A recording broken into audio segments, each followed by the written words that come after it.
Hello, boys and girls in and around the hood or the police department of Los Angeles. This is the Film versus Film podcast. I am your host, Quinn Boyz. Sometimes it feels like I don't have a partner. Sometimes it feels like my only friend is the city I live in, the city I record my podcast, the city of Burbank, California, right next to the city of Los Angeles, where I am joined by my co-host, Leonard Smith Jr. Leonard, what's up, man? Hello. Thank you, co-host. And what I would like to say, my brother, Quinn Boyz, shout out to him. Even though he's a supporter of the police, I am not. I am Leonard Smith Jr. Hang on. We are talking about the city of Los Angeles, which is next to the city of Burbank, which we are recording this podcast in. And we have a great guest today. We've been waiting for this moment a long time. Some other people have been on this podcast from our improv team, Lotions 11. She's also a member and she's hilarious. Amalia Aquino. See, I was so worried about the last name that I fucked up the first name. Amalia Aquino. Jeez. What's up, Amalia? Hello. Thanks for having me. Hey, Amalia. Not many people know this, but we have people from our improv team on the podcast in order of how much we like them. So am I like I'm middling, I think. It's reverse order, though. It's reverse order. We started with Rob Bowen, who we like. Oh no, actually, didn't we start with Cass? Well, that's okay. We can go back and look at the tape. But either way, you're in the middle, Amalia. So that's good, but not great for you, whichever order we go in. Or maybe we're working middle out. So maybe we like Amalia the most. Okay. That's what it is. Yeah. It's a pyramid kind of thing. Or that's top, but so Leonard, what are we talking about today? I think we've already talked about it a lot. We're talking about, if you haven't figured it out, the City of Angels. That's right. We asked Amalia what movie she would like to watch or prompts she would like to discuss, and she gave us a couple options that we actually really liked. We liked a few of the options you gave us, but we ended up going with this one, Best LA Movie. And I think we picked this one because I was like, how have we never done a prompt like this before? We usually do, Amalia, you can do what's the obvious one, like genre, best romantic comedy, best love story, whatever. But then we've done like best movie with an actor or best movie where, we've done all sorts of. We've done holiday movies. We've done, best sports movie, but we've never thought, about a location specific prompt. And you gave us this. What prompted you to give us this prompt? Well, LA is comprised of a lot of people who may be coming from other places. And so for me, before I moved down here, I watched a bunch of things, both TV and movies. I don't know. There's something about LA too. LA's got its own.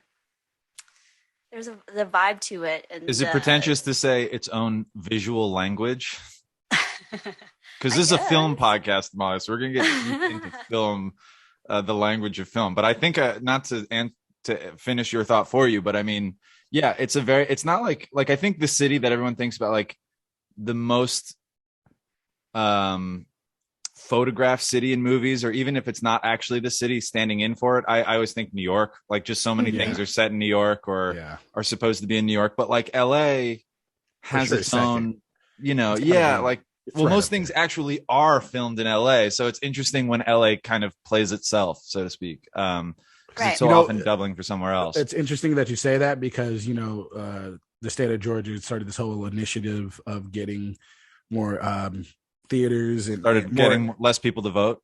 Getting less people to go vote and getting more money from these big, movie companies. And so much filming has taken place in Georgia and Atlanta, and like seeing these movies. I remember watching Baby Driver, and I don't know what city it was supposed to be set in, but it was in Atlanta, and I was just like, it's just so wild. All the Marvel movies, all these new movies, and I'm just like, oh shit, I know that landscape, I know that bar, I know that street. Like it is interesting. It's nice to have that connection, especially when the movie is set in that said city. Yeah. When there's that like Once Upon a Time in Hollywood, the Tarantino movie, famously set in LA. But there's that meme that came out of it of DiCaprio watching himself on TV, and then he points to the screen when his part's coming up. That was me the entire time watching my pick more than yours, Leonard, but I mean both of our movies, I feel like there's some in my movie, I feel like maybe more key LA landmarks, and in your movie, perhaps more the lived experience of being in Los Angeles. So I think we both picked wherever we might say about the quality of the movies we picked or whatever. I think no one could argue that we didn't pick pretty firmly planted LA movies. Before we get into the picks themselves, Molly, I'm curious, where did you live before you moved to LA? I'm from New Jersey. Leonard, we've talked a lot. You're from different parts of the South, Virginia, Atlanta, Georgia. Yeah, I lived in before LA. I was in the Bay Area, so in Oakland.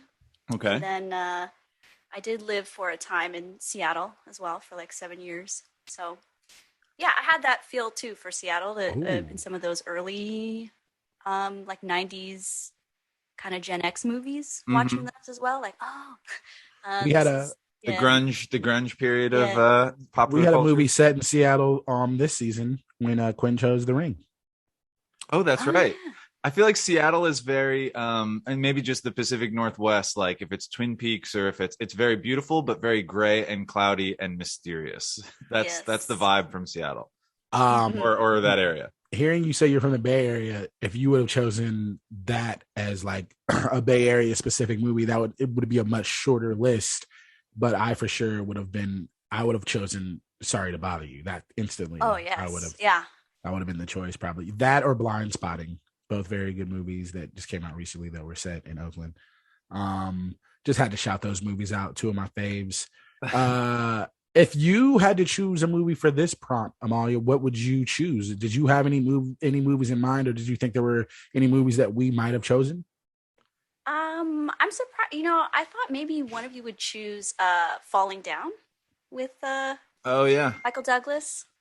Mm-hmm. I've never seen that. I've never seen it either, but I know what you're talking about. Okay. And that's the movie where Michael Douglas goes crazy just sitting in traffic, which I think anyone who's been in LA can appreciate and sympathize with. I do know what that movie is. I know what that movie is, but I haven't seen it. Yeah, wow. Okay, Falling Down. I was thinking there were some other Once Upon a Time in Hollywood was an option for me because I really did like that movie. What is it? The movie where Lou Diamond Phillips, or is it Lou Diamond Phillips? It's like the Chicano movement in like the 50s or something. Like, I watched that. That movie was on TV all the time as a kid, and I haven't watched it since. But I thought about that movie. Not Richie Valens, right? Is that what it is? Is it the Richie Valens biopic? Is that set in LA? I'm not sure where it's at. I know Lou Diamond Phillips is in it. Unless you're thinking about also the inspiring math teacher. Stand and Deliver. Yeah. Yeah, that was La Bamba. I think that's the movie you're talking about, Richie Amalia. Valens. Yeah. Yes. Okay, cool. That's the movie I am talking about.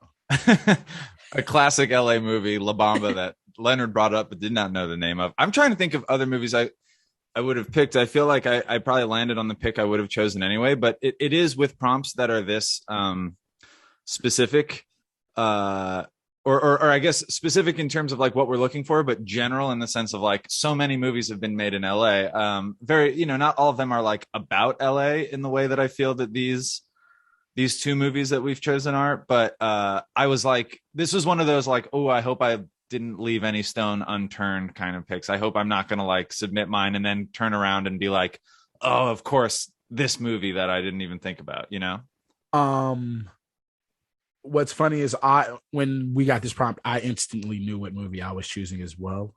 So I really didn't think about any other options. I kind of more so thought about it getting closer to the recording and thinking about like my arguments and whatnot. I was like, damn, I didn't even really think about any other movies, Well, Leonard and I both chose the 2013 Ryan Gosling movie Gangster Squad, and then those picks canceled each other out, so we had to go with our second choices, which is unfortunate. We all know, if you're a listener of this podcast, that Quinn he always chooses the front runner.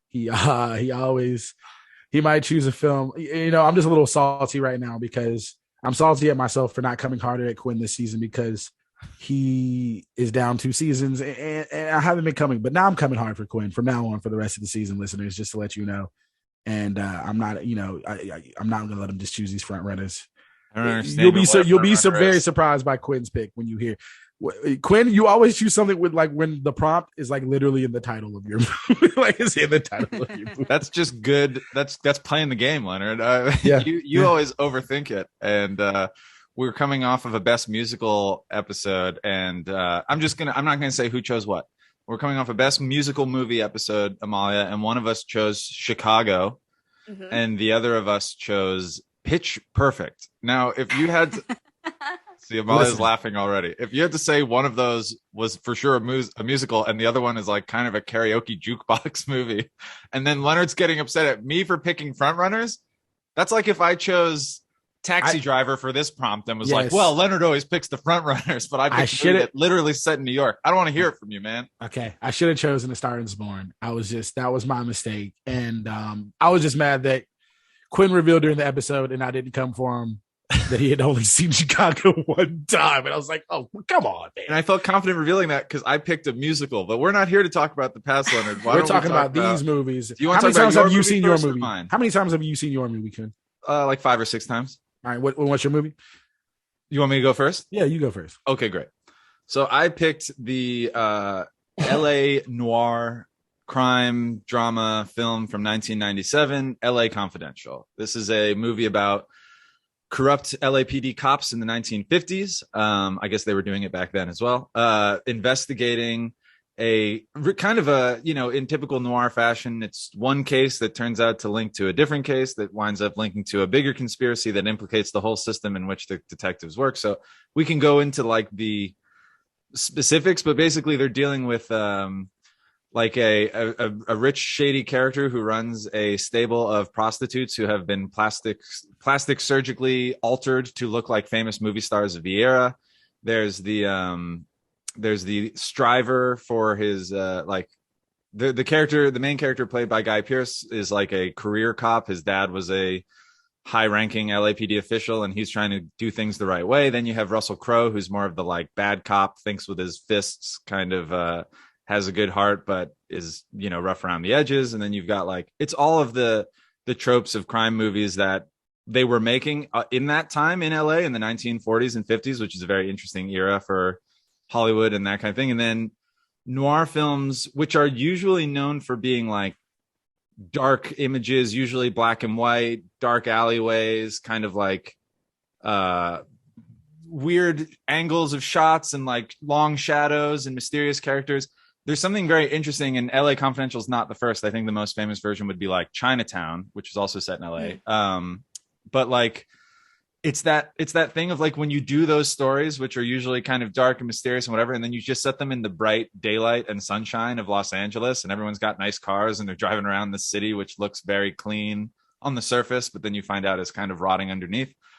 It's a very LA movie. More specific like than the plot is it's filmed all over LA, and it's a cool kind of thing where it's like LA in 1997 standing in for LA in 1955. I don't know if they ever 53. Yeah, I think you could like look at some of the movies on the marquees that they walk by and probably place it more exactly. But specifically, it's just it's like, oh, that's the Formosa Cafe, or like, oh, that's the the like whatever old building and stuff. So there's a lot of LA iconography. It's a great it catches a lot of people when they're still pretty young. Like Russell Crowe is in this movie. Guy, this was before he won his Academy Award, but he was like kind of coming up as a movie star. Kim Basinger is in this movie. Guy Pearce is in this movie. Kevin Spacey. Kevin Spacey is in this movie. I was waiting for you to say it. Kevin Spacey is in this movie, okay? And I wasn't even dodging it. I genuinely forgot to mention him. He's first billed. He plays probably the most LA character, Jack Vincennes. He is a narc cop who really doesn't care about the duties of his position at all. He works as a consultant on a popular cop show of the day, and he mostly spends his time on set, and he likes the glamour. And then he works with Danny DeVito, who's also great in this movie, who plays like basically the first like gossip columnist, like editor. And he's literally sets up stings. Like he gets tips like, so-and-so, they're having a marijuana party, which is, I think, an actual term that's used in this movie. And so like he tips off the cops so that Jack Vincennes can kick in the door and get the headline, and he can be there with the cameras. So there is an element of this movie, which I also think is very LA, even, beyond like where it's shot and how it looks, is that like every time there's press in this movie, you'll notice like Guy Pearce takes his glasses off and like poses when the cops are taking his photo. Everyone's so image conscious, right? And I think we can all agree a huge LA thing is like, how does this look? What's this? What's my? And I like the little. I mean, it's not even subtle, but I like that the movie focuses on that, because even back then, there's a very like these prostitutes. It's not enough to just sell your body. You also have to look like Victoria Lake or Veronica Lake or Rita Hayworth or whatever. There's a lot of that kind of seediness that permeates this movie. And I have seen this movie, Leonard, and I do like this movie. I probably haven't seen it as much as you've seen your pick, but every time I think of it, I didn't come to my pick quite as quickly as you came to yours, but I was like, yeah, this is the movie for me. I think this is a very LA movie. So that's Los Angeles Confidential, which is not what it's called. It's called LA Confidential. All right. Well, I think I feel like my choice is pretty obvious. Yeah. You want to just go into yours and then we can talk about them both? Yeah. My choice is Boyz in the Hood. John Singleton, written, directed, wrote it while he was in film school, I believe at USC, and then sold it like 6 years later. Came out in 1991 film starring Ice Cube, Cuba Gooding Jr., Morris Chestnut, Nia Long, Lawrence Fishburne. It's about it's basically a coming of age story set in South Central Los Angeles. They're in Crenshaw. It's following Trey Lyles. It starts out with them as children. They're like between the ages of like 9 and 12, and Trey is just a class clown or whatever, fooling around. He's smart but acts up. So then he moves to live with his father. He was living with his mother. His parents are divorced, and then it's basically just the coming of age of him learning how to become a man and dealing with life in the hood in South Central Los Angeles. And this movie I feel like is very LA in a specific way. Like,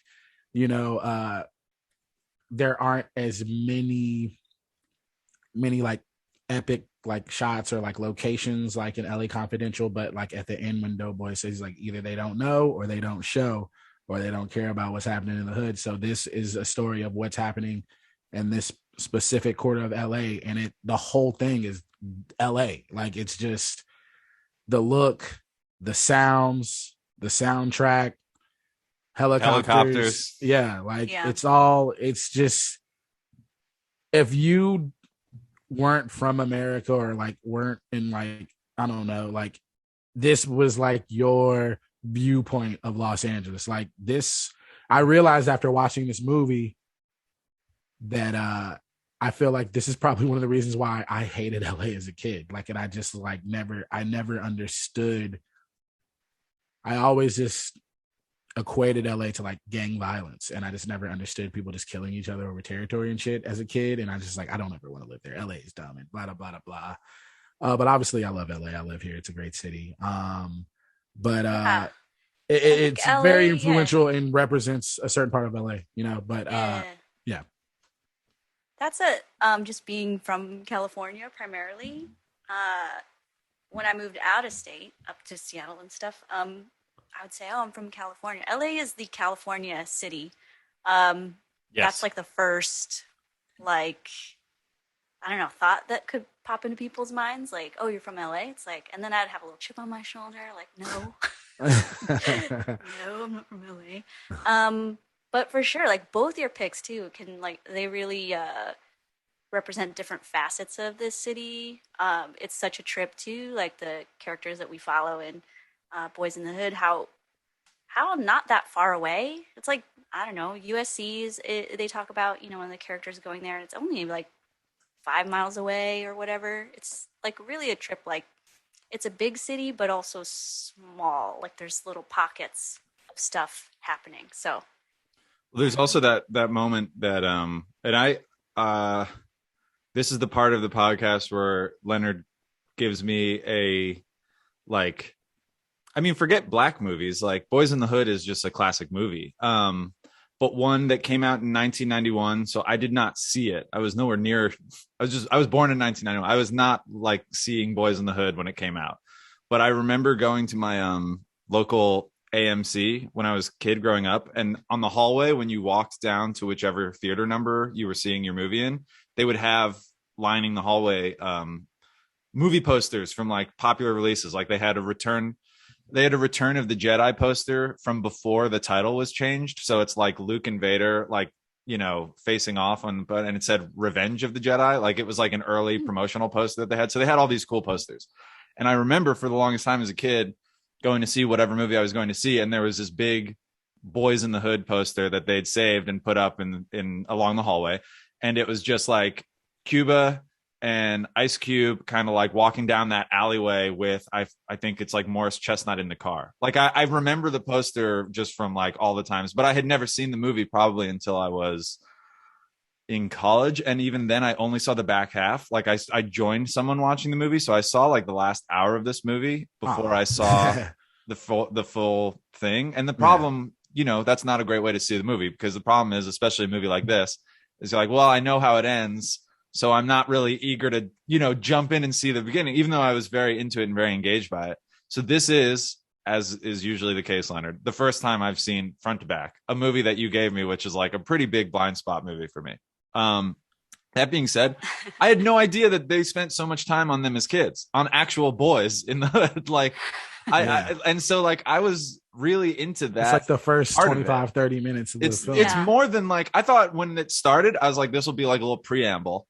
And then 10 minutes later, we'll have the, you know, the guys on the poster. But those kids do a great job. And I feel like some of the most heartbreaking moments of the movie are, you know, when they're kids. Like I think about, and this is the problem with all of our movies, is I just learn the actors' names instead of the characters. But when young Trey is saying goodbye to his mom, who's dropping him off, and like we as an audience don't really understand, like this is a kid who's very smart, who there's that great scene of him, like there's the dialogue of the guidance counselor or the teacher talking to Trey's mom and being like, he seems like he's not a really good kid, you know, he's a little bit angry, and he's literally walking home, and then a bunch of people just mobbing this kid and beating him up against the fence, and he's like walking around them, and we're hearing about how Trey is the troublemaker, and it's like all this kid's trying to do is stay out of the fray. Like he's very smart, he's streetwise also, though he's not like an idiot about that stuff.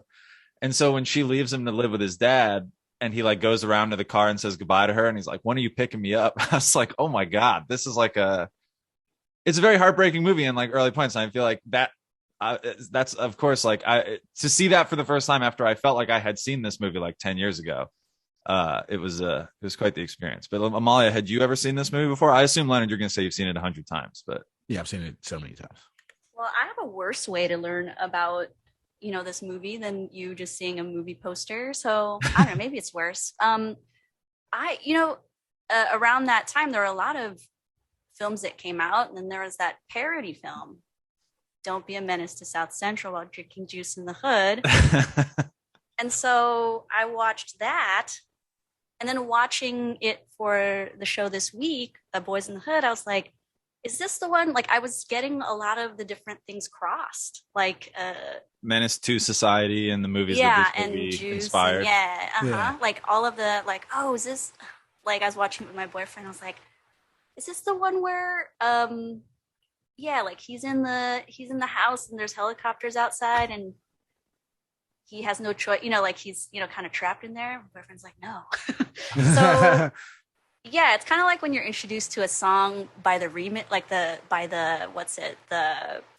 when a singer like does their version of it, and then you don't realize that it's like a sample, like it's sampled, and then you go back and you're like, crap, there's a very, very good song behind this. And so I had that kind of feeling, kind of just like you, Quinn. Like I know I've seen scenes from it, but watching it end to end was like. There are entire movies that I feel like I haven't actually seen, but I feel like I've seen just based on like different episodes of The Simpsons parodying different parts of the movie. Like that's funny. This is this weird culture that we live in where everything is chopped up and fed through the machine and then comes out so many different ways. LA Confidential, I had seen. You had? Oh, okay. I thought for sure you hadn't seen it. No, I had seen it, but like I swear it was just like I had watched it on TV maybe once or twice, but I don't know if I ever was like, I'm gonna sit down and watch LA Confidential. You know what I'm saying? This feels like a movie that ruled like TNT or like 13. USA Network. Exactly. I don't know how I remember. I remember like, oh yeah, I remember this movie. But it was cool. No, it was a good movie. It was cool. I forgot like what happened to Guy Pearce. Like what did he? I don't really follow celebrities or anything like that. Did he do something? Like did he do something to where like they stopped putting him in movies and shit? Yeah, no, is he canceled or? Well, this is obviously pre-Memento, which is one of Leonard's favorite movies, which we've talked about on this podcast before. And that's what I'm saying. Like, I feel like I don't know Guy Pearce's career. He's Australian. There's a lot of Aussies in this movie. And I'm just saying this movie feel like for every like big actor that's in it, it's like you forget about this. Like the fact that all these big actors are in this movie, but you don't ever remember this movie. Like I feel like even though it's like a good movie, like I just feel like it's a very forgettable movie. I don't know why, but I don't know. When you said LA Confidential, I was like, what? And then when I looked at like when I looked it up, I was like, oh yeah, that movie. Yeah. You know? Yeah, that's fair. I'll allow for that. I mean, I agree that it's weirdly a movie that I think is very good. It's very highly rated. We'll talk about all of this stuff when we get into criteria, but like it hasn't left its impact as much as certainly as like a Boyz in the Hood. And you wonder why that is. I mean, part of it I think is it is trading off a lot of like pre-established LA tropes, like LA film tropes, and also just sort of like detective movies and, you know, noir films. And, you know, there's a lot of that stuff that's in it. Yeah. So yeah, I mean, Amalia, what was your relationship, if any? Was this a first time viewing for you, or have you seen this movie before? First time viewing for me on this one as well. Yeah. And I know, you know, because I've told people like, you know, I'm watching LA Things, you know, or I watched LA Things before moving down here, and LA Confidential has come up. I don't know, maybe it's one of those movies that just feels like, you know, when you're like scrolling through titles and you see the little thumbnail of it, it's like it'll be there kind of movie. I don't know. Yes. Yeah, I don't know. Any movie that's set like 50 years before it happened. Yeah, it's hard to make like a movie feel like of the now. You know, I don't remember like when The Artist won the Best Picture like 10 years ago. People were like, I got to see the art. It's talking about what's going on today. It's like, no, it's just doing a thing where it's paying homage to a long dead era of time. But yeah, no, it's interesting. I'm trying to like thinking about the next like way to kind of talk about these two movies side by side, because while they both are indisputably LA movies, they are very different. Other than the fact that they're both dramas, I can't really think of that much more that relates them to each other, which I guess you could say is a commentary on the different versions of LA that we all experienced. You've mentioned a couple times now, Amalia, this isn't about our movies, but that you watched a lot of LA movies in preparation for moving to LA. Yes. Did any of them help you? Did any of them help you? Or was it just... It was, I don't know. Like, I wasn't like trying to figure out what LA was about. I mean, I could have, you know, I easily could visit, you know what I mean? But I don't know. It's just like a psychological space of like, Did you watch Swingers? There's a version of me now thinking like Swingers is a very like young, I've never seen broke Swingers. in it's like Vince Vaughn's breakout with Was Speed set in LA? Oh yes. Yeah, okay. Yep. Yeah. Speed, another transportation related, Driver, right? Is that with Ryan Gosling? Drive, yes. Mm-hmm. Oh, what's that movie with Jake Gyllenhaal where he's like that like he's the investigative reporter and he like yes. Nightcrawler, yeah. Right? Yeah. And Collateral. Ooh, Collateral, Jamie Foxx. Yeah. Jake Gyllenhaal leads me to a Bay Area movie, because Leonard, you're saying, and you're right, there's almost as many good Bay Area, specifically San Francisco kind of movies. And Jake Gyllenhaal reminds me of Zodiac, which is like a great San Francisco, you know. I saw that movie in theaters. Ooh. Were you scared? Crazy. Nah, I wasn't scared, man. Yeah, you're lying. I wasn't scared, man. All right. Well, let's I want to talk about I want to go back to Boyz in the Hood for a minute, because specifically Lawrence Fishburne in this movie, credited as Larry Fishburne, I believe, which is like the difference between people if you've never met, or it's like, I want to introduce you to my friend Larry Fishburne. I'm like, this seems like a good time guy. But then when you're like, Lawrence Fishburne, that feels like he's been knighted. Like, I'm just saying, I don't know when. Yeah, between for sure. his Larry professional Fishburne. name. Yeah, Larry Fishburne is either an ambulance chaser attorney or the discount insurance. I was gonna say, I feel like he's gonna sell me a shitty car. Larry Fishburne is the name of your stepdad that you hate. It's like, oh, that's not my dad. That's Larry Fishburne. But like Lawrence Fishburne is like tenured. Yeah. Right. Make no mistake, whatever he is billed as, this is a Lawrence Fishburne performance. I mean, Lawrence Fishburne like owns every scene that he's in this movie.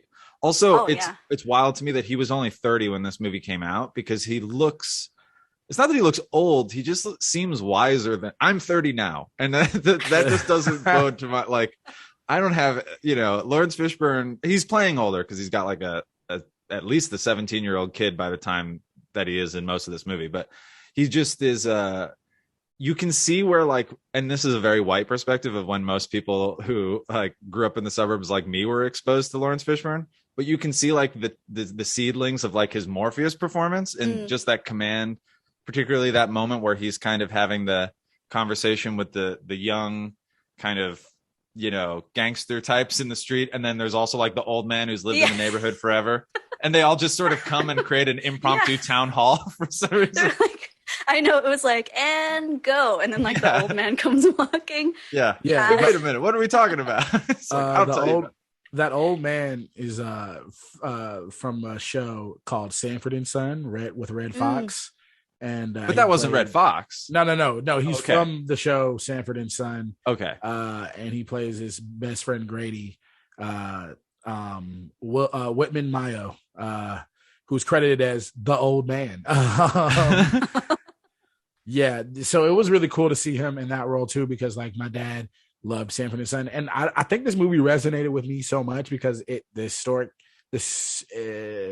the experience kind of mimicked my life in certain ways. Like I had, divorced parents, and then I was too much to handle for my mom. And after 6th grade, I moved to live with my dad, and I lived with him through high school. So, pretty much exactly like the timeline of the movie. Yeah, it's kind of crazy. It's a little bit. I was a couple of years older, but it was a very interesting thing for me. And the Lawrence Fishburne character for sure reminds me of my father a good bit.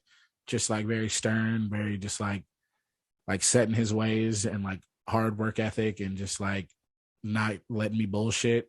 So I think that had a major effect on me. But it was always just interesting seeing the aspects in which parenting in this situation is so much tougher, like living in the neighborhood that you're in. It's like it doesn't matter how good of a parent you are, you could be the best parent in the world, but if you're in a certain area where just bad things happen all the time, it's just like something that weighs heavy on your mind and can affect that. Yeah, well, and shout outs to Angela Bassett as mom. Trey's mom. Oh my God. She wasn't in many scenes, but every scene she was in, I was like, shit, she's good. She's great in that early scene where the teacher calls home. Reva Styles. Oh, yeah. The teacher calls home and she's just saying like racist thing after racist thing, but in a way that like, she has to put up with her, Trey's mom, where she's just like, are you employed? And she goes, yeah, I'm employed. Like, she just sort of like deflects all these like awful assumptions that the teacher's making about her. And then she gets that line right before she hangs up the phone where she's like, oh, he's going to be living with his dad. Or did you think we recreated by like just picking kids out of the ground? I forget exactly what she says, but she just like hands it right back to her. It's great. There's also a scene where they meet in the restaurant, and she was great there too. But a side note is that the waiter that serves them is Mr. Big from Sex and the City. Really? Yeah. I missed that. I had to rewind it and be like, Mr. Big? That's funny. Do you think it's the same shared universe? And Mr. Big went to New York after that? Yeah, that's exactly what happened. Okay. What's great about that scene, which she like just commands, and it's just like, damn. Like, what I like about this movie, it just feels so genuine and feels so real, but then there's a lot of like misogyny and a lot of bullshit going on, but then there also still is the female point of view. There's still strong female leads who give their point of view, like when she gives the talking to Furious, which is a great name, Furious Styles. Furious Styles. Dude, come on, that's such a dope name. But like when she's like, I don't understand, like, you don't need to be commended for raising our son. Like, you're just being a parent just how any woman would who's been all these other women out in the world, and just like since like time immemorial. She says basically forever. Yeah, so it was interesting to see. What I liked about it also is like these are all the different, like, they're all different parents. There's the woman who was like on drugs and her kids were walking in the street, and then there was the parent who like she loved one son more than the other, and like the resentment of having two different fathers, and like that was very interesting. Yeah, Ricky and Doughboy's mom, the whole thing, because we don't meet either of their dads, but the idea that she has always favored Ricky, who's like he's going to get out of this town because he's good at football. Because younger son, because she liked his dad more. Like, it made me think, because it wasn't giving us the backstory. Like, was Doughboy's dad kind of like a gangster type, and like she just always resented her son for that? There was something almost like biblical about that relationship with the mom that I thought was really cool. Yeah, not cool. You get what I mean? Very dramatic. Very like There were just so many different like teaching points and like lessons throughout this movie. It's like, this is like a great movie, but like there was a lot of knowledge also dropped, which I feel like as a black creative, like even still to this day, but especially back then, it was like, I don't know if it was like because of Spike Lee who maybe set this trend, but it was like, if you're going to be, I mean, first of all, not that much true black art was getting created. All the stuff was like, the blaxploitation stuff in the 70s and stuff like that, 60s and 70s. But like, when black creatives got to start making art, it was like, all right, well, we also have to like make sure there is a lesson. Like, all like media, usually there is some type of lesson learned or something like that. But I feel like it was just really more forthright in this movie, because it's like there are just multiple scenes where it's just like, all right, I'm going to educate you about AIDS. Yes, you can get AIDS from oral sex. Yes, learn about gentrification. You should buy don't take these low bids for your homes, and like all these different just things. And just, it was, with Reva, Angela Bassett being like, listen, you have to think about this from the women's point of view and the way we've experienced this throughout the history of time. There's just a lot of dope stuff that is happening while you're still also like, it all just feels really real. It's kind of captivating. Yeah, for sure. I think it was a really engaging, engrossing watch.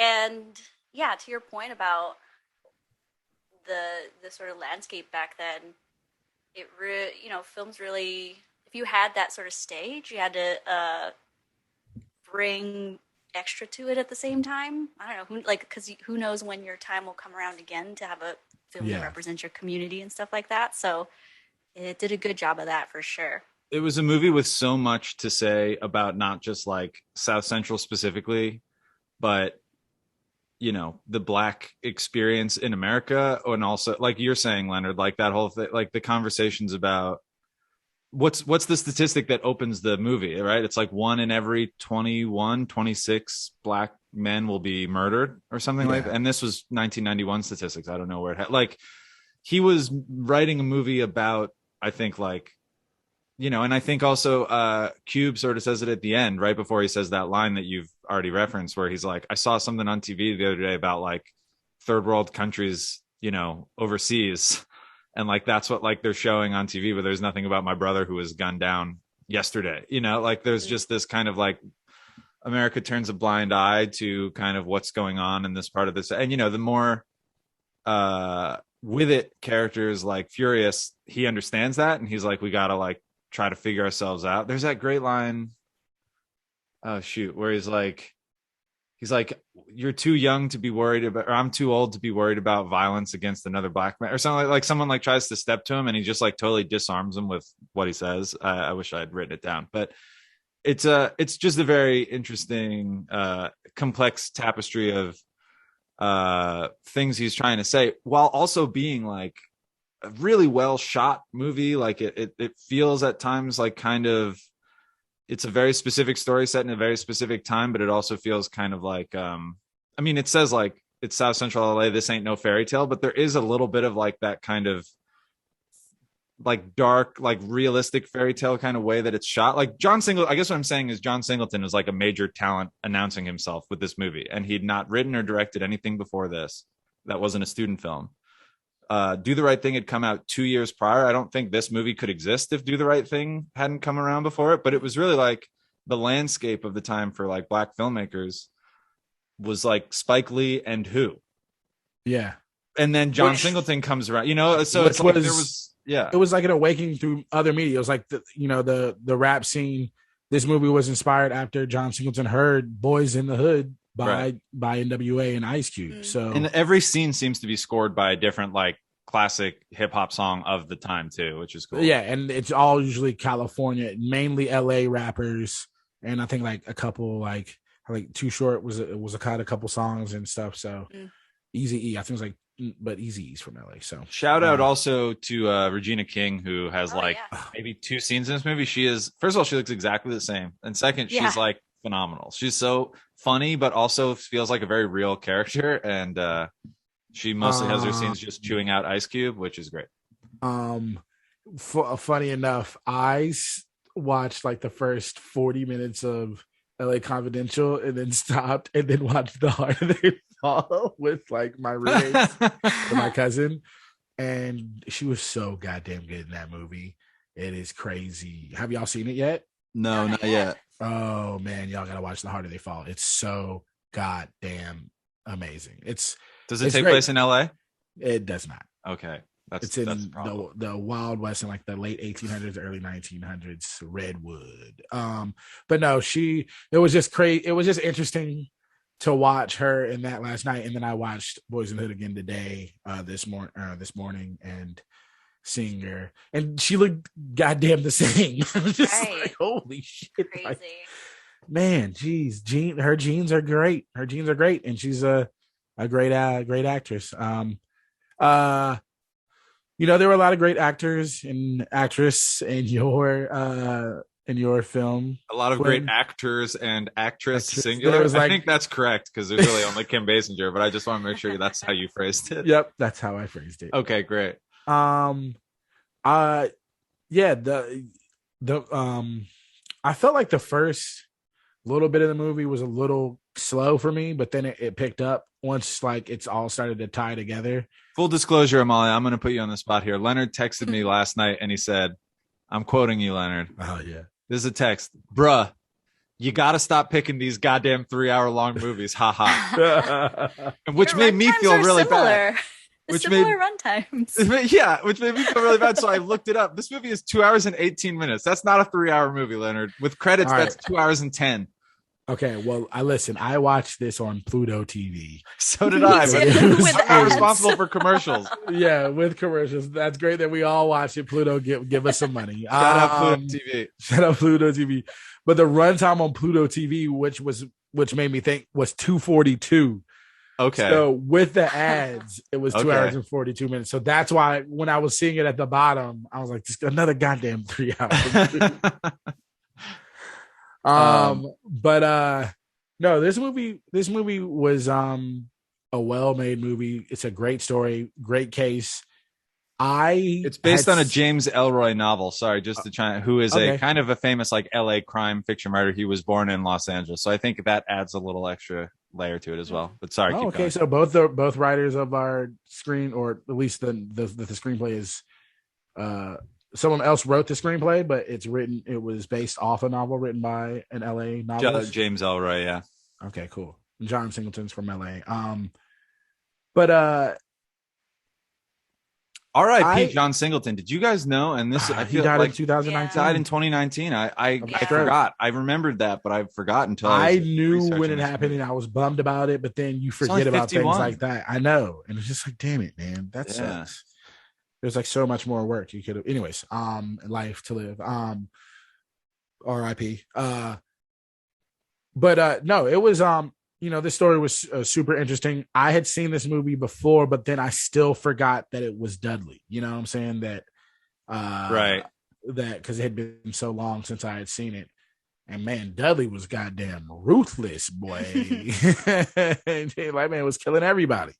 It's always a crooked Irish cop. I feel like that's like when you see him like in the movie. James Cromwell is the character you're referencing, the chief of police, who always plays some ornery like old man. Like yeah, he's looks enough to look respectable, but also to look crooked. Like he has the perfect look of like and then he's just like calling everybody boyo, and he's got like that slight like Irish accent that Irish people still had, even though like presumably he's lived in LA his whole life or so. I don't know. I feel like Irish cops always also have Irish accents, which never totally makes sense to me. But yeah, he's the plot is, I would say, I've watched it, and every time like years have passed, I just completely forget it's a complicated thing. There's with so much going on. Yeah, man. but it's like it's more the vibes. It's more of a vibes movie, I think. You're watching it for Oh, is that what it is? Yeah. You're watching it for like seeing the old Formosa Cafe, which I keep referencing because it's right down the block for me, and I'm like, oh shit, like I'm doing the Leo DiCaprio thing, or yeah, it's a feel. It's that kind of feel of what LA must have been like at this time. I felt like, yeah, the sites, the only thing I really recognized was Frolic Room and like the Pantages, and I think it was Bordner's, that bar. Like that was for sure Bordner's, a bar they were in at one point. But I felt like most of the goddamn movie was in the damn police precinct or someone's house, that her house or the police precinct. And I was just like, okay. What did you think of like young Russell Crowe? I feel like this was like young, like this is how I think. He's a great actor. He's great, and he's also like, this is prime. Maybe we should let Amalia speak to this if she wants to. But this is prime beefcake Russell Crowe. Yeah, he was hot. True. This was before 300, obviously. Yeah. Yeah. Wait, is that Russell Crowe? I think you're. Is that Russell Crowe? You're thinking Gladiator. You're thinking Gladiator. Which is another movie we've covered on this, but he like, this is how I think he is in real life. Like he gets so angry at people that he like throws chairs through windows and he beats them up against filing cabinets. And then you hear that story from like the mid 2000s where like he got someone in his hotel was trying to talk to him about something and he threw a phone at them. Like, this is like the Russell Crowe like knockabout guy that I feel like he is in real life. So it feels like they just let him loose on this movie. This movie, and Kevin Spacey was basically playing himself too. Kevin Spacey's first line in this movie, when we first are introduced to him, he literally says, "America's not ready for the real me." Yeah, literally. I remember. I was like, wait, like I hated the Russell Crowe character so much. I was just like, I hate. Really, Bud White? I did not like Bud White. But who do you like then? You liked Exley? I didn't like any of them. Okay, it's hard. I think it's hard to like them. They're all trash. Well, I don't know if it's the function of it being in this particular genre. We're following so many storylines. The sort of look of it and the feel of it is sort of taking a front seat, or what? I think they did the best they could. But it was hard to grab onto people. Maybe Bud White, because he has that little monologue about his dad. Yes. And his mom, And then Lynn's character was like, "Oh, I'm sorry," and then he just like keeps going with he piles on more like horrifying stuff that happens to him. Yeah, she's like, "I didn't ask for this exactly." And he goes, "No, let me tell you." He also hit her with the 1-2. He hit her with a 2-piece, and I was just like, "I can't fuck with this dude. I already didn't like this dude." I'm not defending any of these characters. In fact, I think that's kind of the point, is like the rot of the police department is that even the happy ending at the end, and we'll spoil both of these movies, but like once they've dispatched Dudley Smith and Guy Pearce is sort of going to step in as the hero cop who saved the LAPD, he's still like working with the same scumbags that he should be trying to, he just has leverage on people. And there's that scene in the beginning where James Cromwell says to Guy Pearce, who's about to make detective, or he's about to be promoted. And he says like, "Would you beat up a perpetrator you knew to be guilty if it meant getting a confession from him? Or would you plant evidence on someone you knew to be guilty? Or would you do this, and that?" And then Guy Pearce is like, "No, I wouldn't." And then he goes, "That's why you're not going to make it as a cop." So I guess I appreciate the frankness of like, this is how we do things. And I don't appreciate that that's how they do it, but I guess I appreciate the movie's being true to that.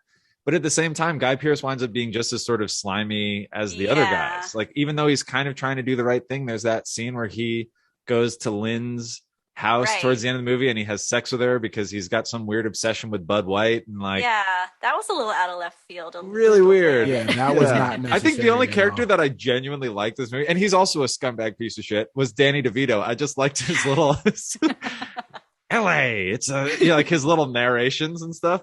Keep it hush hush. Like, I liked all that stuff. In Yeah, that. precursor to Gossip Girl. Yeah, he's the original Gossip Girl. It's Danny DeVito. Oh, is that a okay? I don't know anything about Gossip Girl, so Just know that Gossip Girl is Danny DeVito, and you should.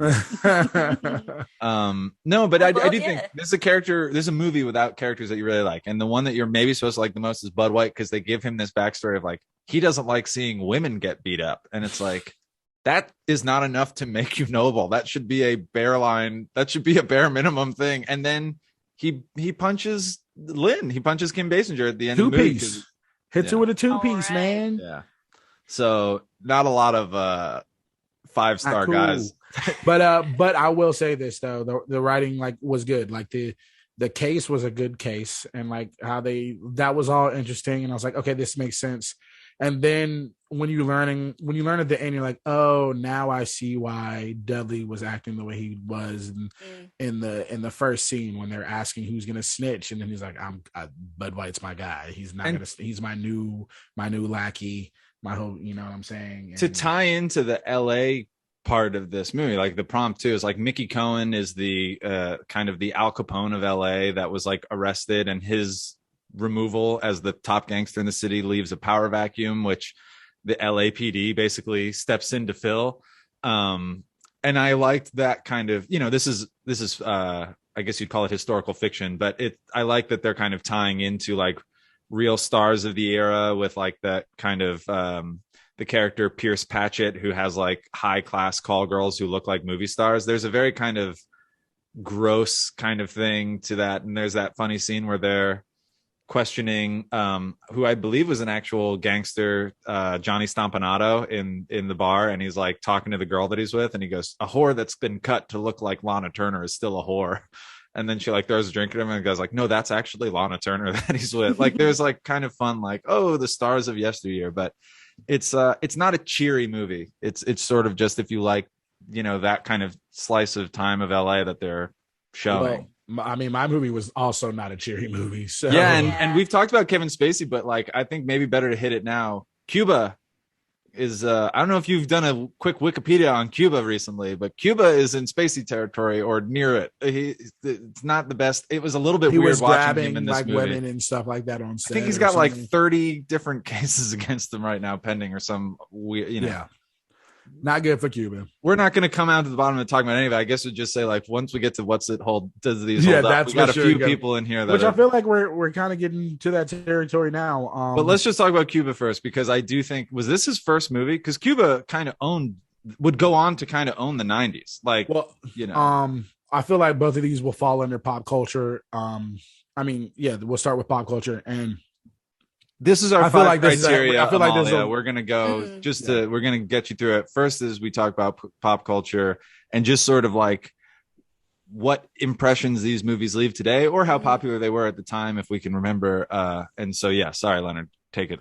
Both of these movies, were at the beginning of a lot of great actors' careers. I feel like Boyz n the Hood is a runaway favorite with pop culture. Like it's in like the Library of Congress. It's like one of the top 50 like one of the top 50 movies you have to see. It's just culturally it's I don't know. It's a top 5 Ice Cube movie. That too. Launch Cuba Gooding, Launch Ice Cube, Nia Long, Regina King, Morris Chestnut. Morris Chestnut. Right? You want to see doing stuff before this? I feel like no, he really wasn't. You want to see a dead body? That I don't know if you guys know that. That's a very popular line. Well, it's also not to say that this movie doesn't get credit for it, but have you seen Stand and Deliver? Stand by me. He literally says the line when they're walking 4 kids on the train track, which is also like straight out of Stand by Me. And that's cool, because I think that's a very knowing reference that he's making. But it's like Stand By Me, it's this kind of almost romantic adventure of these kids like losing their innocence. And I like the way that he used it in this, where it's like, yeah, he's just like slumped over there, like right out in the open. Like he's not all the way in the woods by a river where no one's found him. This is just a dead body. And literally the guy that comes over to them is like, right next to the neighborhood. Don't bother him. He won't bother you. Like, it's like, this is just like someone didn't pick up their garbage from this. It's a very like, oh shit kind of thing. Yeah. Yeah. They're in so many different ways. Don't Be a Menace in South Central Washington, Your Juice in the Hood. Oh yeah, just a lot of cultural influences, and it was kind of like at the beginning of the wave of all these new Black films that came out in the early 90s. A lot of them directed by John Singleton. Well, Leonard, from your perspective, was the 90s? Because I feel like the 2000s for a long period of time. But I think about like in my childhood, in terms of like Black media, like movies with primarily Black casts and TV shows, that feels like all of that stuff is from the 90s. And I don't know if that like, it's weird how like Fresh Prince and like, whatever, comedies, drama, whatever. It just feels like that was like a weird renaissance for like, and maybe I'm overstating it, but for a lot of like 90s culture in. Yeah, I think it was just at the beginning of us truly Black people truly being able to being allowed to be filmmakers and in mass media form and to be presented in that way. It was basically like Hollywood being like, oh, we can make money off of Black people now. Let's let them make movies, So, I mean, there's Above the Rim, Menace to Society, Juice. Man, what's the, White Men Can't Jump, even though Woody Harrelson's in that, who's great. I still think that's a Black movie. Do you think White Man Can't Jump is a Black movie, right? It's called White Man Can't Jump. If it was a white movie, it would be White Men Can Jump. New Jack City. There's just so many movies. And then, I feel like if it was Black films, it was like comedies, but then we were allowed to make dramas. I guess they started greenlighting these dramas, maybe because of, Do the Right Thing. So I don't know. It's just interesting because it feels like even today, there's not as much Black. I mean, there's more everything. So I'm not even saying like number of movies per year released. I guess I just mean like attention to it in the night. Because I don't feel like in the 2000s, it's not that there weren't things made for Black people with Black casts. It just felt like there wasn't as much. And I don't know. And it's all like when I was saying before, like it was Spike Lee and it was nobody before John Singleton. That's not a diss. That's what we now know is a crisis of opportunity. It was just like people were not being given the keys to stuff like this, such as that John Singleton had to like make his first movie and it had to be really good for him to continue to be able to do this. It's not like people were looking for John Singleton. He had to like announce himself.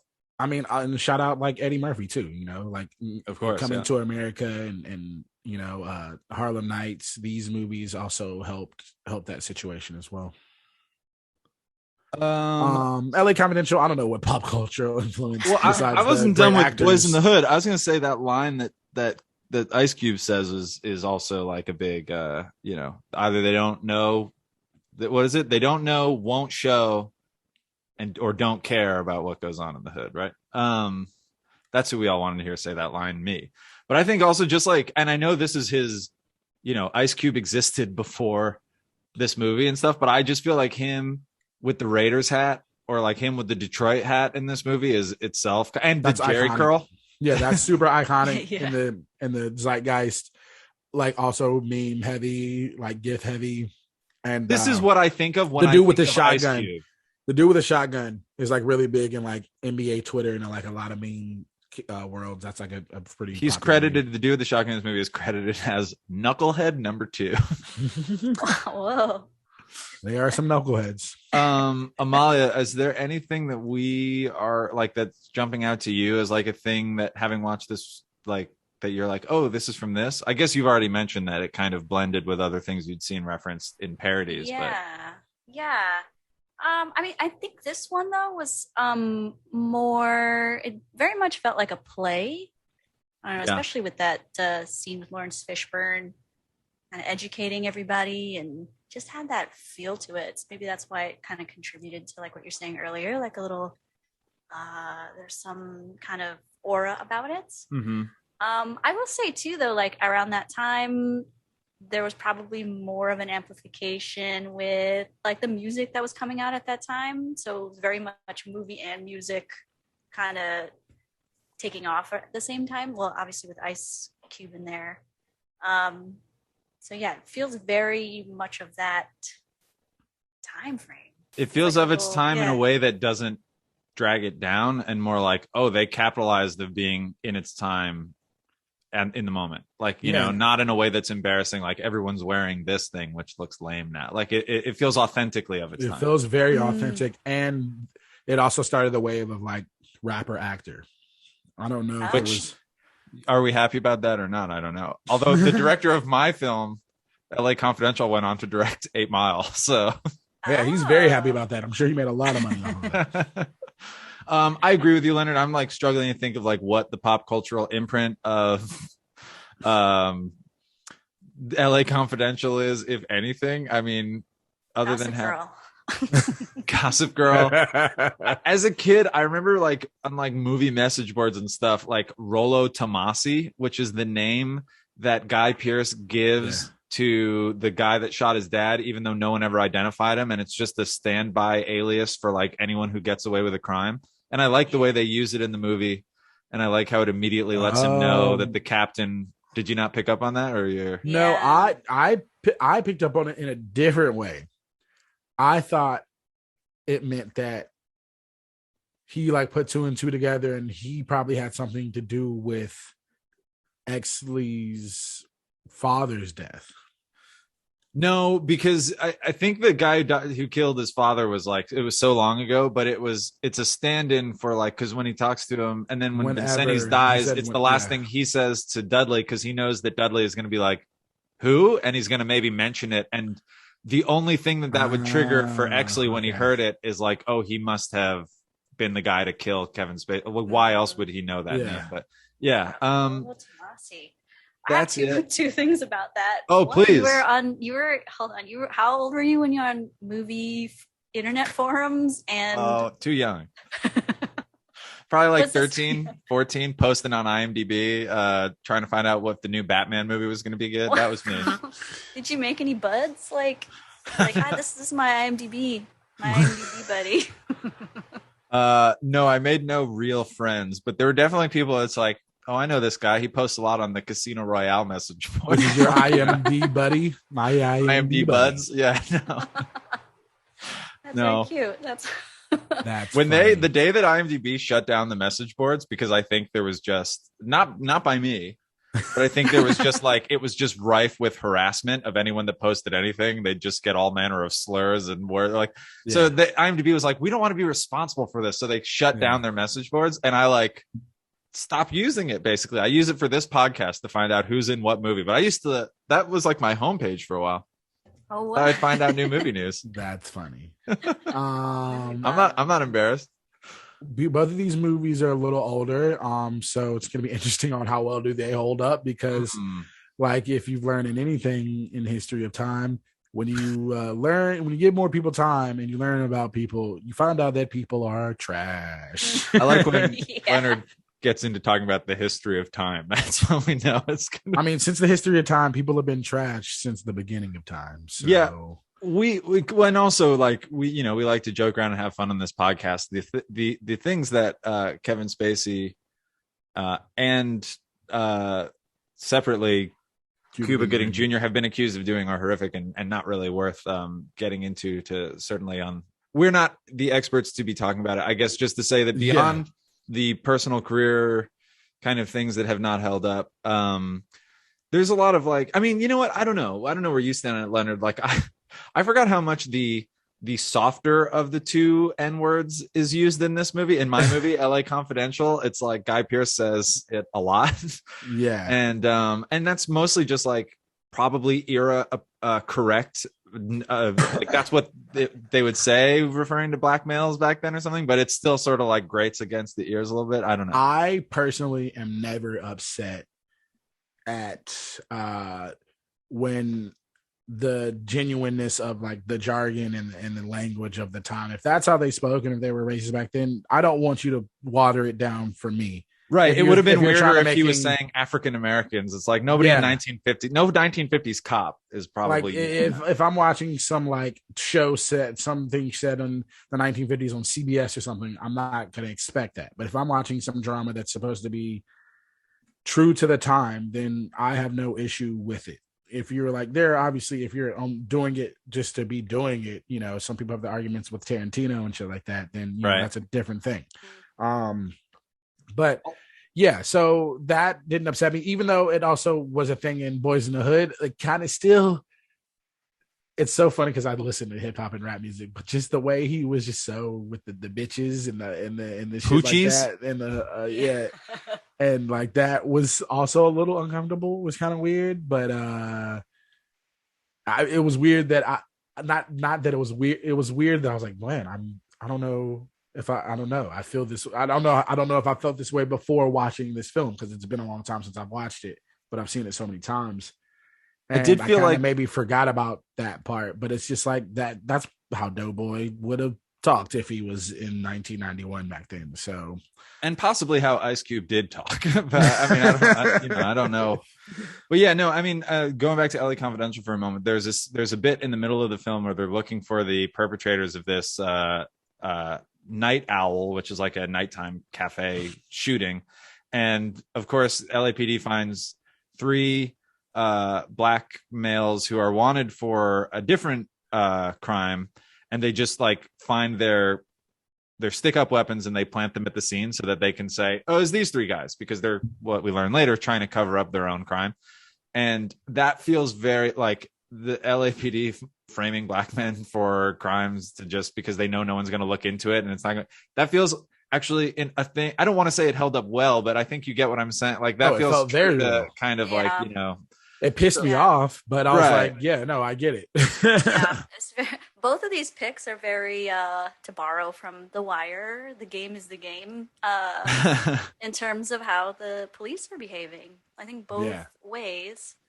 I mean, did anything strike you, Amalia, as holding it or like being like feeling? It also doesn't have to be, although it usually becomes this conversation of like, what's the most offensive thing? It can also just be like, oh, this filmmaking style hasn't held up well, or like whatever. So it can be anything really, but what hasn't held up? I think I would have to agree with Leonard for both of the picks. It's like women are kind of just accessories to a lot of the turmoils that the guys are going through. It just feels like that doesn't hold up. Like that's like we're in a time when women can have more going on with their stories and stuff like that. Cuba Gooding Jr. punching the air repeatedly. I also found that a little. I was somewhat interested in that. I was like, did they not want to like give him a lamp to break? So here's the thing that it's so weird. It's like just to set the scene. Black kids is right after Ricky gets killed. First of all, no. This is before Ricky gets killed. This is shit. You're right. After they're over. You're right. Yeah, they leave. Ricky gets into a scuffle with the knuckleheads, and someone shoots a semi-automatic submachine gun into the air multiple times. Everybody peels out. I have a fun fact about that. Sorry, I know I've interrupted you twice now. Apparently, John Singleton, and I don't know if it was this take, but there's a few different takes where like gunfire goes off in the movies at different points, which we talked about the helicopters. There's just like ambient sound that's kind of grating, which I really appreciate. Even if you don't live in South Central, if you live in LA, helicopters will be flying over your head all the time and annoy the shit out of you. So I like that part.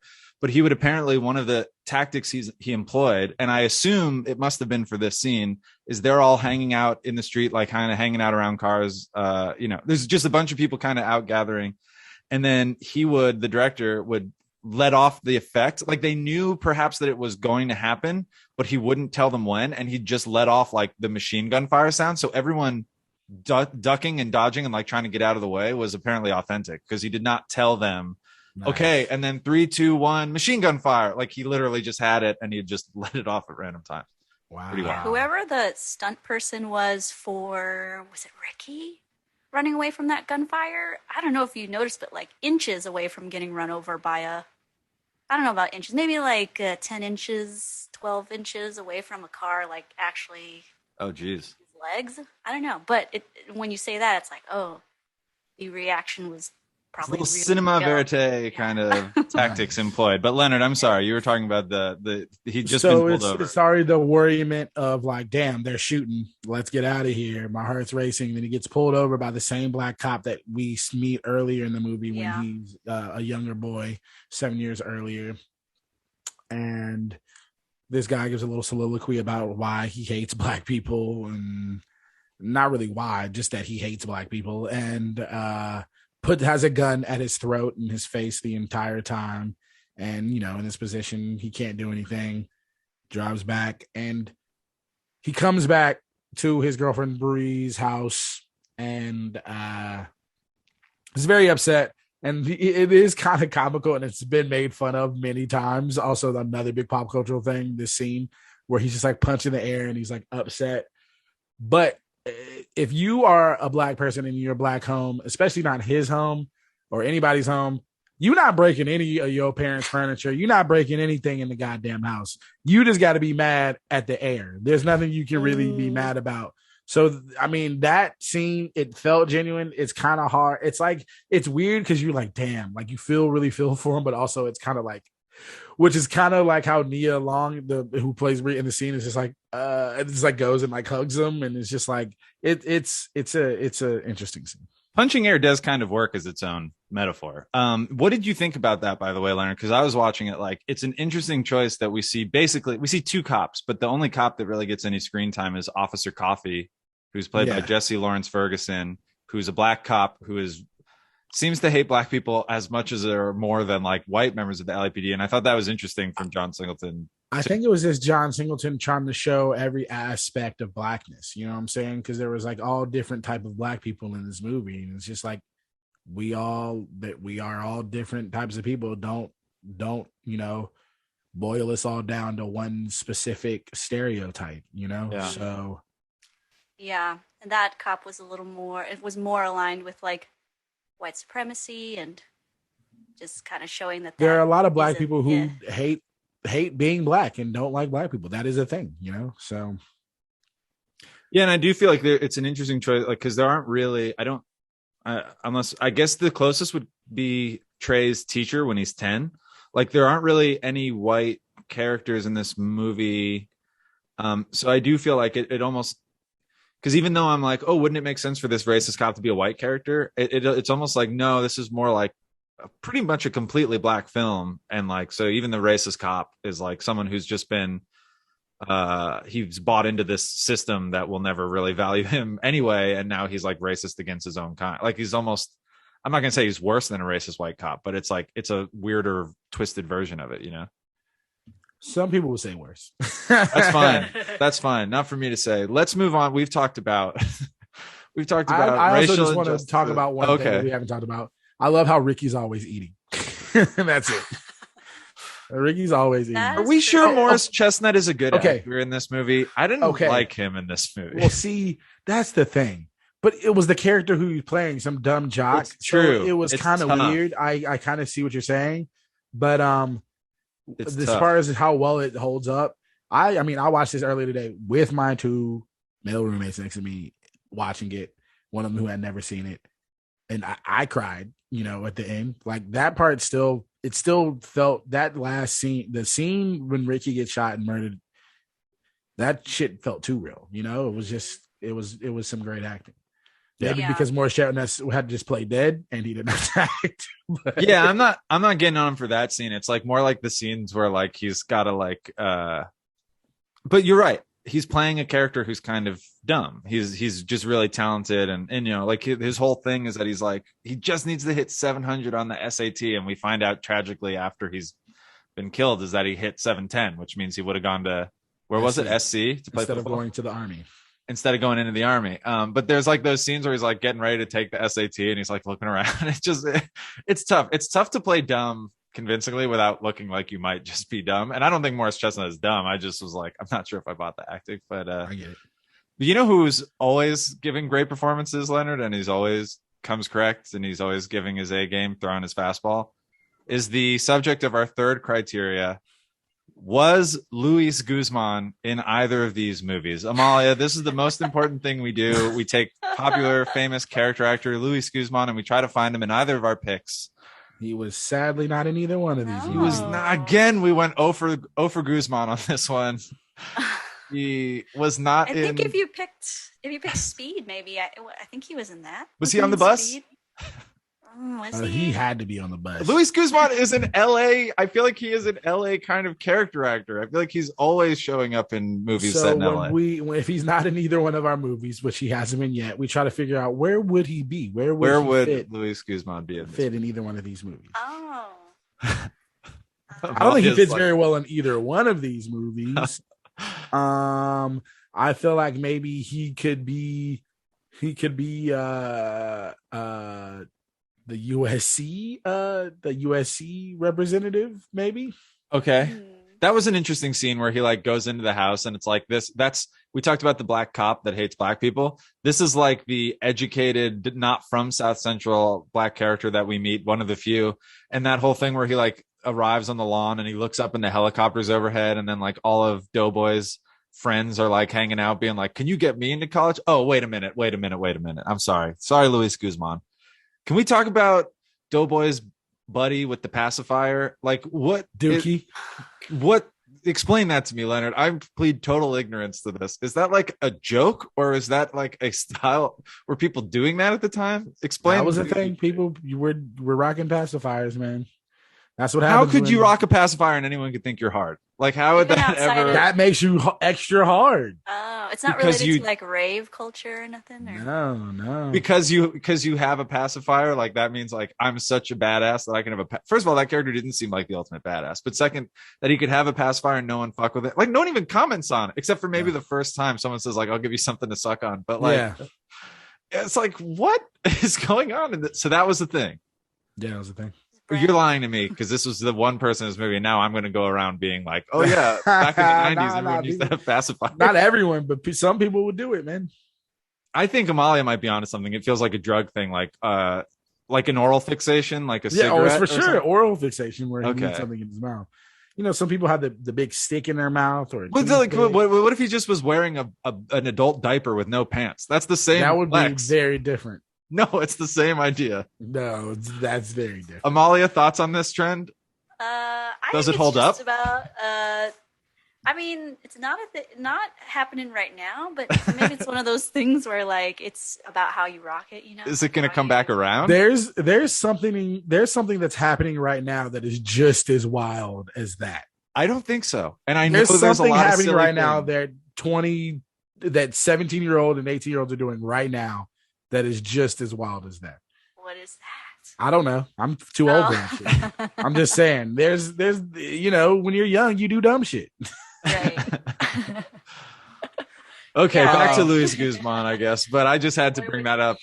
I'm shocked. I almost forgot. Luis Guzman could be one of the 4 Hispanic dudes getting beat up in the jail. He probably, unfortunately, would have been one of the people they brought into the jail cell, and then that Christmas night fight or whatever they call it, bloody Christmas. He would have had a chance to mouth off a little bit. I think he could have had some fun with it. Yeah. No and accent. given a little bit more like personality to those guys who unfortunately just exist in the movie to get wailed on. There's a line which I thought was funny. Even though like in Boyz in the Hood, we don't meet this character, but somebody's buying scratch offs and he's doing the scratch offs. And then Ricky he's like, buys scratch offs. He's like, did you win anything? And he goes, and then this is what Ricky says. He goes, no, you got to be Mexican to win. No, Trey says it. Trey says that, like, you got to be Mexican, which is like, is that a thing that some people who do scratch offs believe, is that like they pay out to Mexican Americans? I think that was an LA thing. Is that an LA I think thing? that was an LA thing, probably. That that they're like, the Mexicans always win the lottery. Luis Guzman, I should say, he's Puerto Rican. He's not Mexican. I'm not. But I'm just like, perhaps that's where the movie would have put him in, because there's really no non-black characters. There are very few non-black characters in this movie. Maybe he could have been the waiter, Amalia. We could instead of Mr. Big. What does Mr. Big need this part for? We know he's about to be Mr. Big. What if he's the teacher at the beginning? That would be funny. Okay. All right. No Luis Guzman in either one of these films. That's a shame, because if he was in either of our films, we would have just won by default, and then Amalia wouldn't have even had to pick. So, but he wasn't. So Amalia, you're still going to have to choose. All right. Not yet. Okay. Now we're going to get into we stats. have very two highly rated movies here. Yes. And surprisingly, there usually is a bias against Black films on these sites. But Boyz n the Hood has a 7.8 on IMDb, which is pretty dang good. And LA Confidential has an 8.2, just for reference. A little bit higher, but also mostly that difference is negligible. Tomato meter, 96%, and then audience score 93% for Boyz n the Hood. Yeah. Wow, that's not surprising, but that's very high. That's cool. LA Confidential 99%. Critic reviewed, certified. 99%. That's crazy. That's crazy. Bullshit. That's crazy. I'm trying to find the rotten one. They don't have it. 94% audience score. What year was the audience polled? Is this just all time? I mean, the movie came out in 97, so I assume they're assembling the reviews from then, because it's not so far away that they wouldn't be able to find them in the archives. But the audience score is probably just since it's been posted on Rotten Tomatoes. I don't know when that was.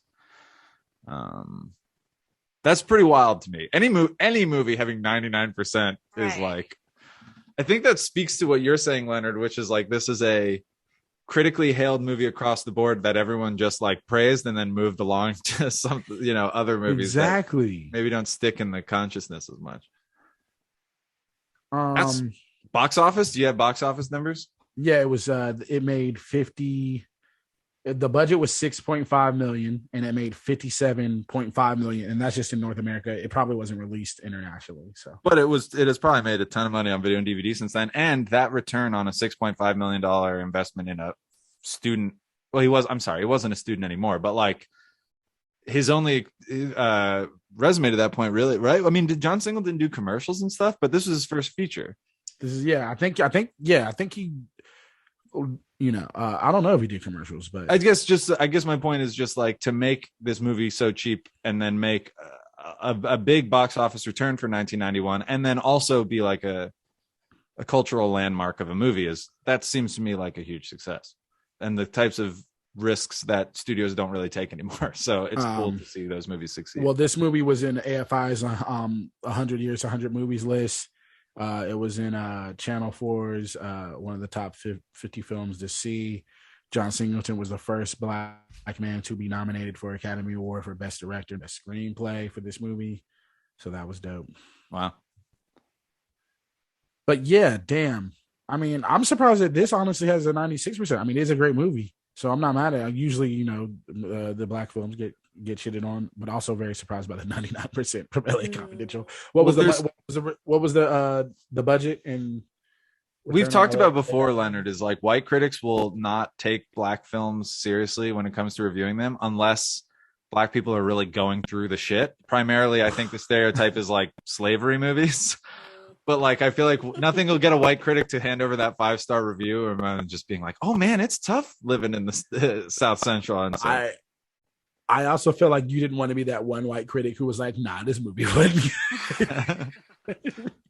I mean, but yeah, but I think it's warranted. It's a great movie, so no complaints from me.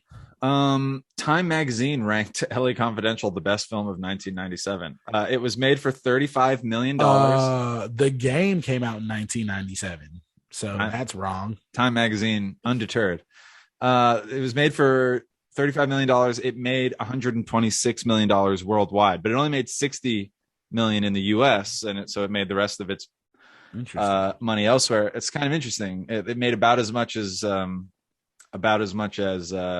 Boyz n the Hood did 6 years earlier. I don't know if the box office really tells us anything other than these were two successful, highly rated, ranked movies. So it tells you that white actors get paid more. Higher budget, baby. It tells you like literally like not James Cromwell. Russell Crowe, Guy Pearce, and even that guy Simon Baker who plays the actor that gets busted, and then they try to set him up to sleep with the DA that they can. Those are all Australian guys. It's Interesting. Yeah, I don't know. The director was from Nevada, but okay, it wasn't it's just a Australian. lot of you can't do 1950s Los Angeles without a bunch of modern day Australian actors. That's the takeaway. Leonard, this leads us to our fifth and final criterion. This, Amalia, is where you have to dust off your decision cap and make a call. But before you do, Leonard and I both have some space allotted to make our final arguments. Leonard, would you like to go first, or would I'll you let like you go first this time? Okay. And I'll keep mine because I feel like we've talked. But Leonard may come after my movie, Amalia.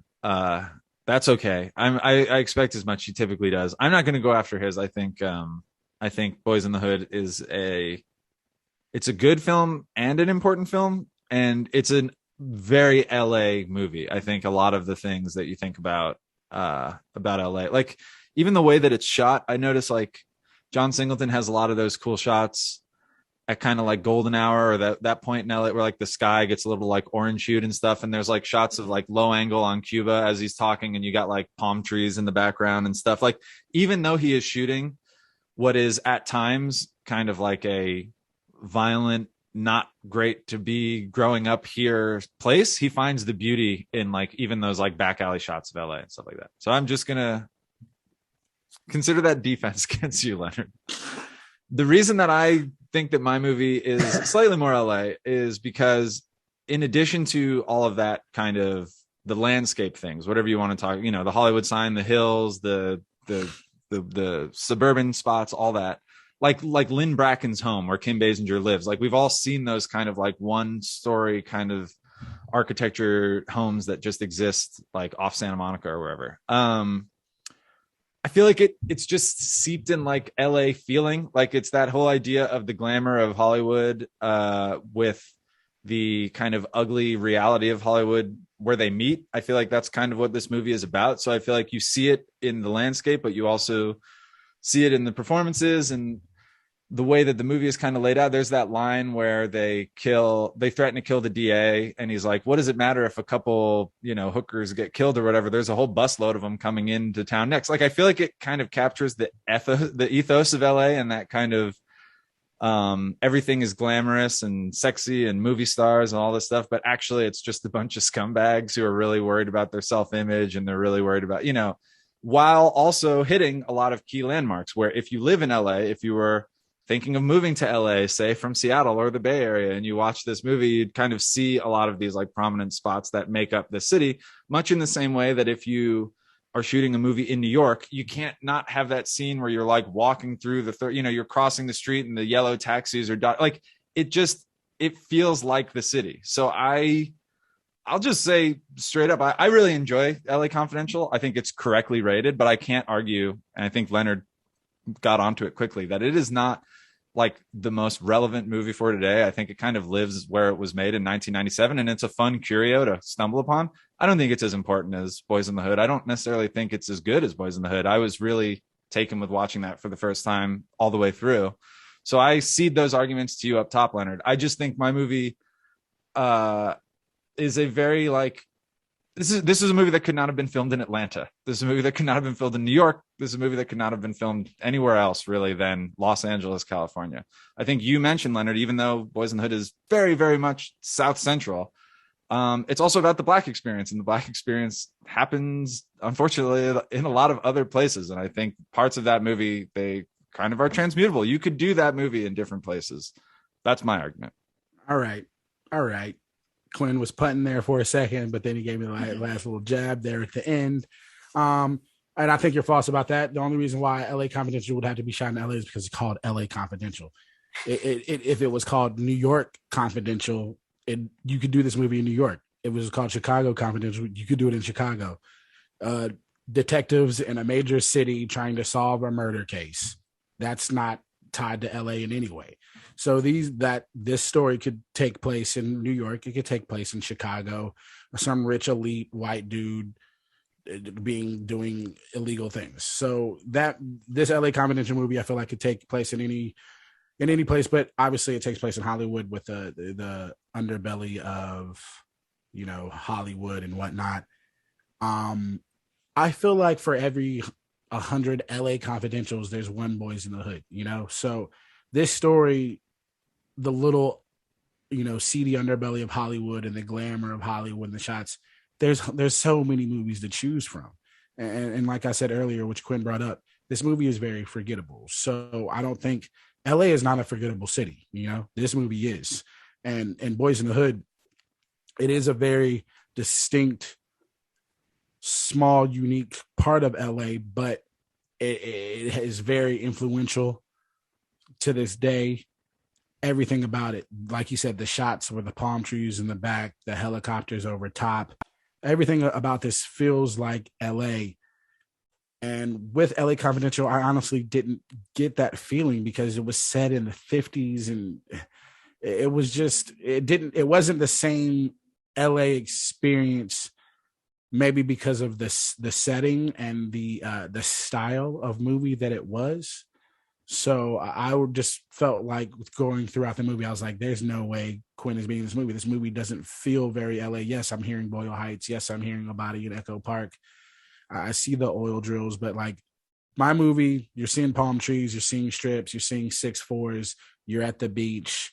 I feel like it really encapsulates LA in a certain way and in a very unique way. So that's why, there's a lot of unique stories in LA. So that's why I think this is the better LA movie.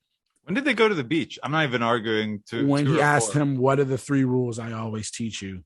Never respect anyone that doesn't respect you. When they're out by the water, he takes them fishing. He takes them fishing. Okay. Yeah. All right, Amalia.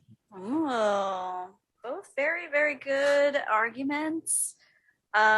These films would definitely be, if my list extended to whatever I had watched, like in that time frame when I was watching and getting ready to come to LA, these movies would definitely, and I had the time, I would have added them to my list for sure. Really good points about sort of underbellies of Hollywood, and just how, it's a really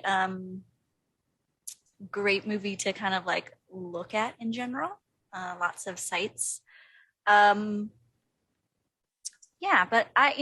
with Boys in the Hood, I go back to how engrossed I was. I cried too. I mean, that scene where they linger in the living room over Ricky, like they stay on that for like, it's like longer than is comfortable. Yeah. Yes. So, I mean, I felt more things watching Boys in the Hood.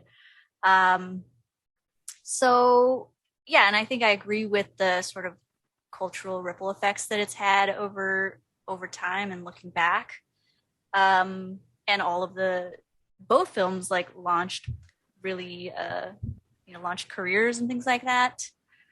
But I'm going to have to give this one to Leonard for choosing something that's very, very like the world would not be the same without a film like this. So, yeah. Thank you, Amalia. You don't know how much I needed that W. You are my Rolo Tomasi, Amalia. Oh, yeah. He was waiting to drop it. That also has a similar ring to Kaiser Soze. Like it does. Kevin Spacey. It really does. Is The Usual Suspect set in LA? Or is it just like so? Ambiguous. I think is it like an ambiguous city? Like it's not really set. I think it is set in LA. Anyways, some port city. Wasn't there docks? People docks and stuff. So. Yeah, it's San Pedro Bay, New York City. Why are we talking about Usual Suspect? Kevin Spacey. Get out of our heads. Well, no, that was I can't be that mad about this one, Leonard. I watched. I was glad to watch Boys in the Hood finally. My choice was kind of a front runner pick too. It's kind of hard to go against Boys in the Hood. So but it is something that really resonated with me in a movie I've seen a fuck ton of times. That felt like one you've had in the chamber for a while, and you've misfired on some pretty big films for you before, like when you used Coming to America as your favorite Christmas movie. And and so it was nice for me, still trying my damnedest to beat you, to see you take one of these, like, bullets with my name on it and actually connect, because I feel like you've misfired in the past. Yes. And that's funny you say Consider that. me Ricky dead on the couch. Oh, no. There is a moment in The Harder They Fall where there's a bullet with someone's name on it, and you guys should watch that movie. Another all black movie that is amazing. Check it out. All right, well, until that time, I am the prince, but Leonard stays the king. So Amalia, where can the people find you? On socials, on IG, I'm at Amalia Aquino.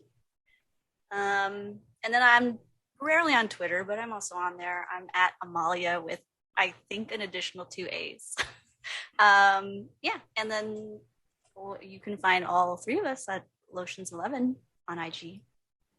Yeah, and if you are in the LA area, specifically, I guess, Atwater, which I don't know if that's within the city limits, but we are performing at Jake Jabor's We Improv shows on Tuesday nights. So you can seek us out there or follow We Improv on Instagram. And so that's been fun too.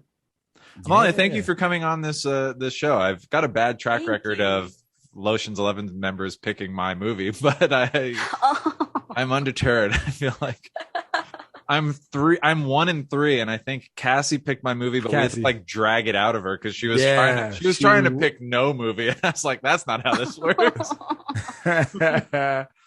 You know who the real winner is, though, is Pluto. Pluto TV platform. Yeah, that's it's like literally like cable and on demand for free. I was like, what is this? Pluto just has a channel that is James Bond movies. They just run James Bond movies, and when they get to the end, they start again at the beginning. So you're very excited. That's how I'll be spending the rest of my time between records. So yeah. I hope they start a message board just for you. Oh, get me back on those message boards. Yes. Master Debater 5. That was my handle. For real? Seriously? Oh yeah. I mean, what's funnier to a kid who's 12 or 13 years old than Master Debater? Oh wow. And 1, 2, 3, and 4 were taken. This has been we covered a lot of ground today, I think. But Leonard, LA's a big city. You pulled a little bit closer. LA's a big city. We're gonna have to probably do best Burbank movie at some point. I think we gotta. This podcast's hometown, Burbank. To talk about the seedy underbelly of Burbank makes LA look like a church mouse. I mean, Tin Horn Flats. Yeah. But until that time, thank you again, Amalia. Everybody else, we will see you at the cinema. Have a good one.